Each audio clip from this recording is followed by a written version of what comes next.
The last lecture is going to involve us looking a lot more closely at the conflicts that sort of underlie the entire decade of the 20s, and then we'll look at sort of the end of the 20s and the election of Herbert Hoover, and as how that works out for us. So the first of these, well, all of these really deal a lot with that shift from rural to urban, and the idea that urban problems and urban ideas are becoming much more prominent in the sort of national conversation.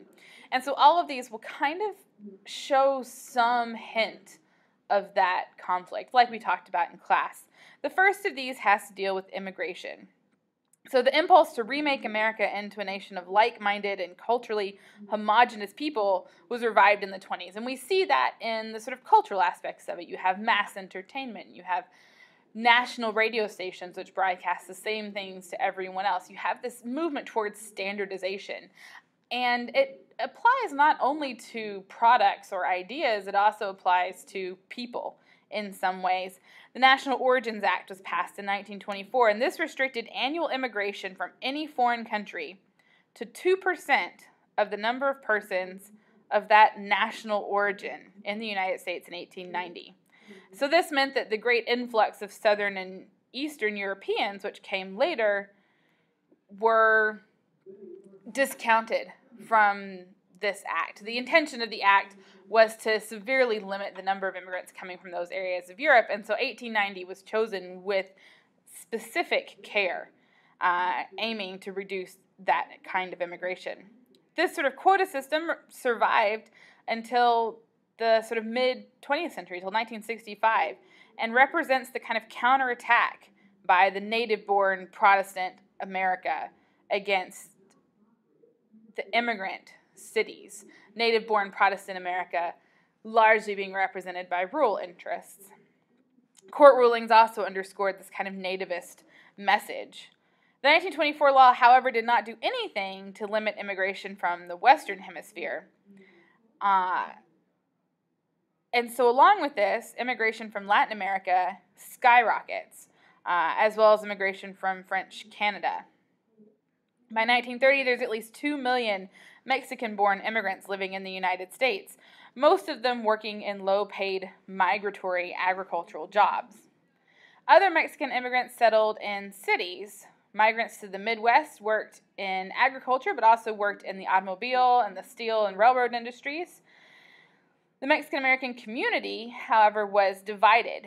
You had recent arrivals, and you also had earlier immigrants who had already become U.S. citizens because they'd been there earlier. But you also have a fairly large population of Mexican Americans who were there at the time that the U.S. took control of the territory, and so weren't immigrants at all, really. They were assimilated, more or less. Although they were deeply religious, Mexican Americans also found very little support from the Catholic Church in the United States. Earlier European immigrants had attended sort of ethnic parishes and worshipped in their own language, but by the 1920s, when you see this influx, massive influx in Mexican immigration, church policies had changed and they were much less welcoming in that sense. In the larger society, Mexican immigrants faced ambivalent attitudes. The labor was needed, but their presence was annoying, at the very least, to nativists. And they were confronted with very strict literacy as well as financial tests in order to achieve citizenship, which made it very difficult to actually become part of the country, part of the American dream even. The anti-immigration movement reflected very deep ethnic, racial and religious prejudice in the 1920s. Anti-Semitic propaganda was fairly widespread. Henry Ford was a sort of notorious anti-Semite, and his weekly newspaper was chock-a-block, I suppose, with that kind of propaganda. Ethnic and anti-radical prejudices also pervaded in one rather important court case, the Sacco Vanzetti case. It was a murder case taking place in Massachusetts, and robbers shot and killed a paymaster and a guard at a shoe factory in Massachusetts. And the jury convicted 2 Italian immigrants, Nicola Sacco and Bartolomeo Vanzetti, of the crime. There were a lot of appeals, and a review eventually came to the conclusion that they may have been poorly treated because of sort of racial prejudices. However, despite that, they were put up for the death penalty and electrocuted in 1927. The bare facts definitely don't convey the passions surrounding this case. Sacco and Vanzetti were anarchists, and the prosecution harped a lot on this radicalism and paid fairly little attention to the actual facts of the case. The judge was openly hostile to the pair as well. Later research shows, including ballistics tests, show that the pair did actually commit the robbery and the murder, but the prejudices that tainted the trial remain quite obvious and indisputable. And the symbolic importance was that it exposed kind of existing fault lines in American society in the 1920s. Again, that kind of nativist, Protestant, rural, traditional America versus the new immigrant city. An equally famous case in Tennessee highlighted another front on this struggle between rural and urban. Something we already talked about was the Scopes case in Tennessee, where a biology teacher agreed to flout a law which prohibited the teaching of evolution in Tennessee schools, taught it, was arrested, was put on trial, and ultimately convicted, and the law itself was upheld. This gave rise to a movement called fundamentalism. Fundamentalists generally insisted on the Bible's inerrancy and literal truth, including the Genesis account of creation, which is where they took issue with Darwin's theory of evolution. In the early 1920s, fundamentalists targeted his theory, and state legislatures considered barring public schools from teaching evolution, and several southern states actually enacted such laws, including Tennessee. The Scopes trial, as it emerged, became a media sensation, and even though the jury found Scopes guilty, the trial exposed fundamentalism to a fair amount of ridicule. The Scopes trial exposed the anxieties felt by a lot of Americans, and despite the setbacks that they had in Dayton, Tennessee, which is where the trial took place, fundamentalism survived and even thrived in the American atmosphere. Southern and western states continued to pass anti-evolution laws even after that, and textbook publishers began modifying their treatment of evolution in order to appease local school boards. Although it is important to note that the version of evolution that Scopes was teaching in his biology book was not a faithful account of the theory itself either. So also important to remember. Another place where these sort of tensions were gripping American society also shows itself in the resurgence of the Ku Klux Klan. The Klan was originally a Reconstruction organization that originated in the Reconstruction South, but it eventually faded. However, it was revived in 1915 and gained a lot of popularity in the 1920s. D.W. Griffith's glorification of the original Klan in his movie The Birth of a Nation and the wide approval that it got from President Wilson also provided further fuel for the revival of the group. In 1920, you have 2 Atlanta entrepreneurs who plot a national campaign to profit from the appeal of the Klan's ritual and its nativist white supremacist ideology. Their scheme involved sort of $10 membership fees that were divided amongst sort of salesman, local manager, district sales manager, and state leader, and a national leader. They were all given sort of mythical and interesting sounding names, For example, the state leader was called the Grand Dragon, and the national leader was called the Imperial Wizard. The sale of robes and masks and horse blankets and other things that were used in sort of indoctrinal or initiation rites also provided a lot of money for these individuals who were essentially kind of conning people based on their nativist sensibilities. Preaching a sermon of 100% Americanism, the Klan demonized groups from African Americans to Catholics and Jews, immigrants, and in some cases women who were suspected of violating sort of sexual taboos. So anyone who went against the norms, the traditional norms, were sort of targets of the new Klan. Estimates for membership for the actual KKK and its women's auxiliary group are at about 5 million, but again, it's difficult to pinpoint because it was a secret organization.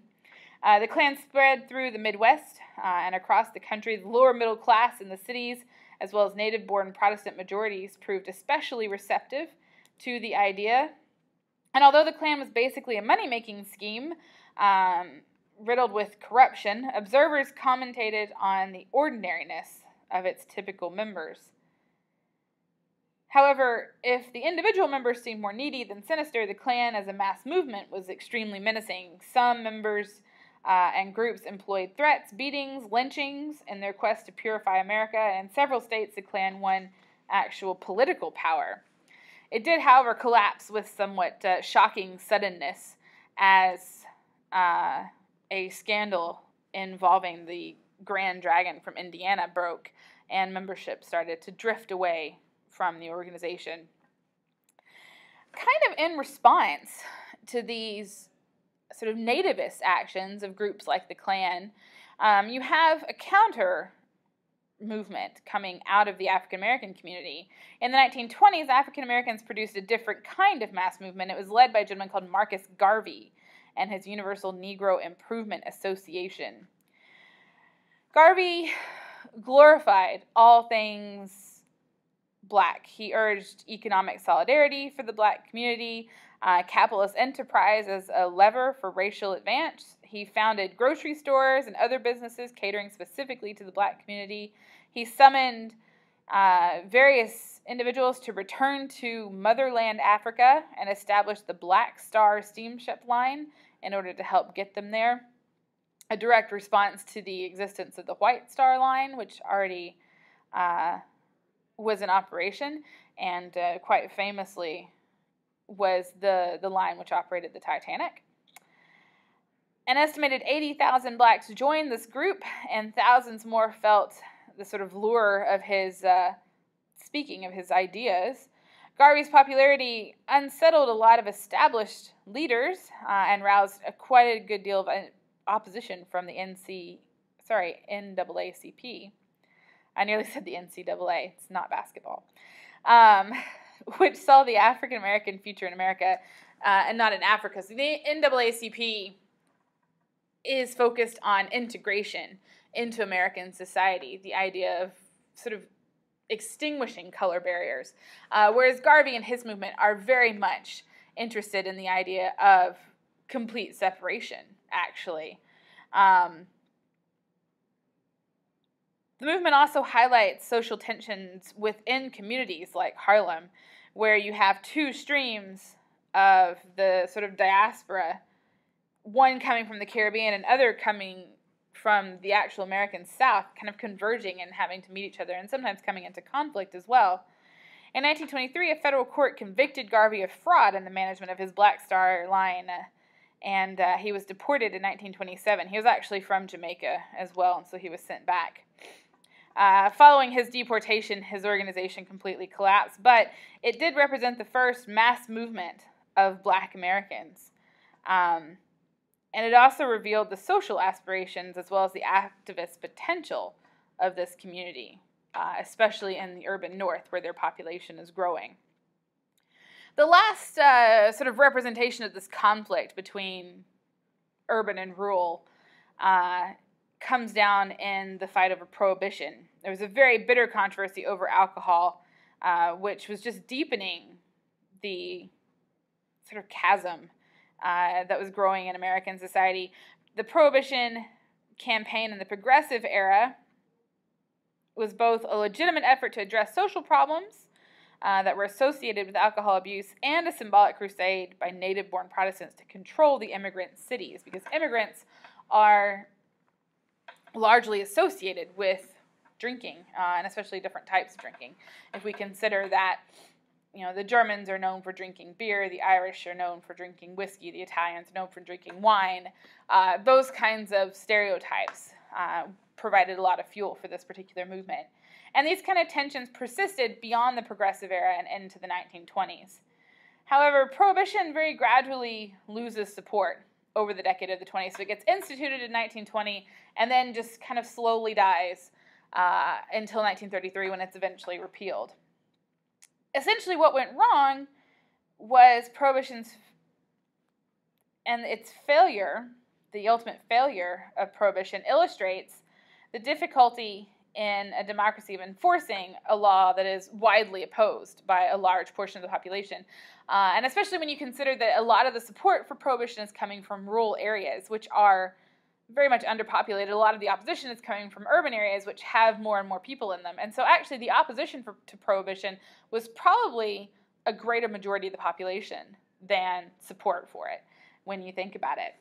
The act itself was underfunded and rather weakly enforced, especially in areas that were very staunchly anti-prohibition. For a lot of young people, the illegality of alcohol increased its appeal, and so actually sought it out. You have smugglers who would bring liquor in from Canada or the West Indies.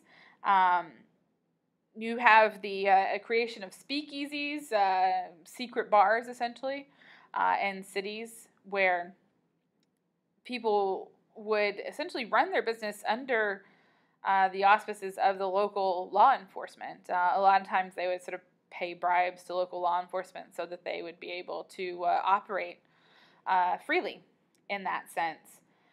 Organized crime also helped to circumvent the law. Chicago gangster Al Capone actually generated annual profits of about $60 million through control of speakeasies and smuggling operations. Prohibition, too, became a battleground in the sort of cultural wars of the decade. The Dries were usually native-born Protestants and very much in support of it. The Wets were usually liberals, kind of jazz-age rebels, big-city immigrants, and sort of condemned the act as moralistic meddling. Eventually, the majority wins out, and the law is killed, ultimately. The last thing we'll talk about is President Hoover, who's elected in 1928. He was an engineer as his sort of background, and his political philosophy reflected that background. And so he seems an ideal president for a new emerging age of technology. And even in his election, you can kind of see some of the newness of his ideas. Hoover and his opponent, Governor Al Smith of New York, pretty much personified America's differences as they existed in 1928. The Democratic Party's sort of urban immigrant wing had gained strength, and so Al Smith very easily won the nomination. He was a Catholic, he was opposed to Prohibition, and pretty much just sort of exuded the flavor of immigrant New York. Herbert Hoover, on the other hand, who won the Republican nomination, was different from his predecessors, Harding and Coolidge. Some conservative leaders mistrusted him. He had never held an elected office before, and he had spent much of his adult life abroad. He was born in Iowa, was an orphan. He put himself through Stanford University and made a fortune as a mining engineer overseas in China and Australia. And after his tour as wartime food administrator, he served as Secretary of Commerce. He disdained sort of conventional campaigning ideas and insisted on issuing reports on dull subjects, as H.L. Mencken describes it. He read radio speeches in a kind of droning monotone and obscured the originality of his ideas through the rather boring presentation of them. On the other hand, his opponent, Smith, campaigned vigorously across the nation, which ultimately may have hurt him, actually, because he had a very regional flair sort of indicative of big city New York, and it tended to put off a lot of his rural support, or potential rural support. The effect of Smith's Catholicism remains somewhat debatable. His candidacy definitely energized Catholic voters, but anti-Catholic prejudice also played some role.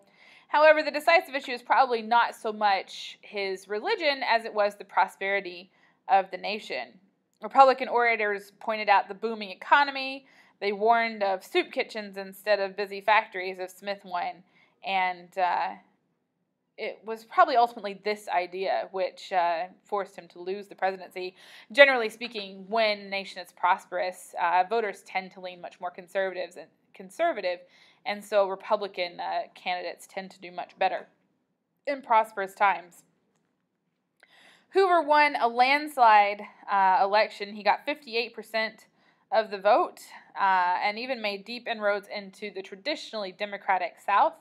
The outcome also hinted, though, at a political realignment, which emerges in this period and kind of solidifies in 1932 with the election of Roosevelt. Smith did very well among sort of hard-pressed Midwestern farmers who were pretty much neglected by Coolidge and Harding before them. In northern cities, Catholic and Jewish wards voted very heavily in Smith's favor, and he carried the 12 largest cities, which in the previous election, in 1924, had all gone Republican. If prosperity should falter, the Republican Party faced serious trouble, which is ultimately what happens. Hoover didn't have sort of uncritical praise for the capitalist system. He was a Quaker in his background, and his humanitarian activities and his engineering experience and Republican loyalties all combined to produce what is a rather unique social outlook. Hoover opposed free market competition, sort of unregulated free market competition.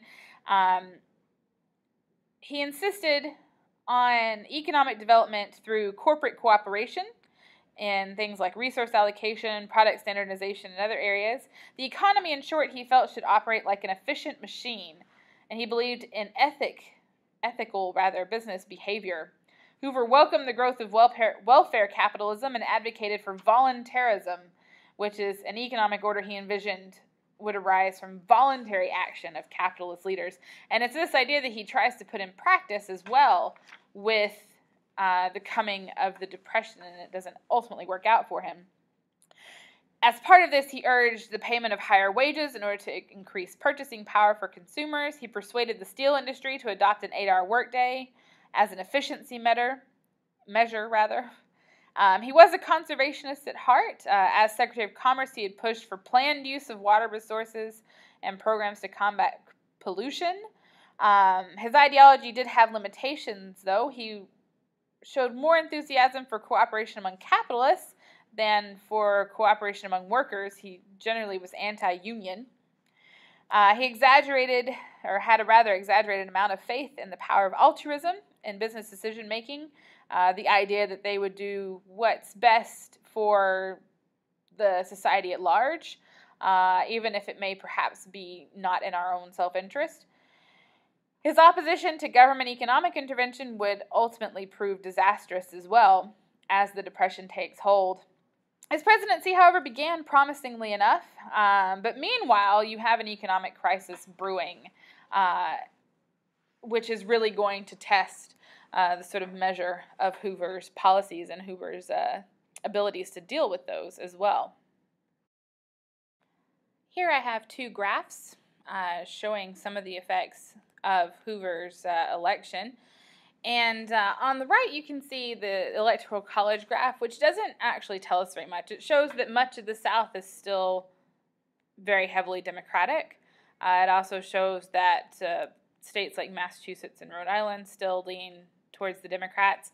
If you look at the electoral vote, it looks like Hoover won an overwhelming victory, as the map would suggest as well. However, the popular vote is still much closer.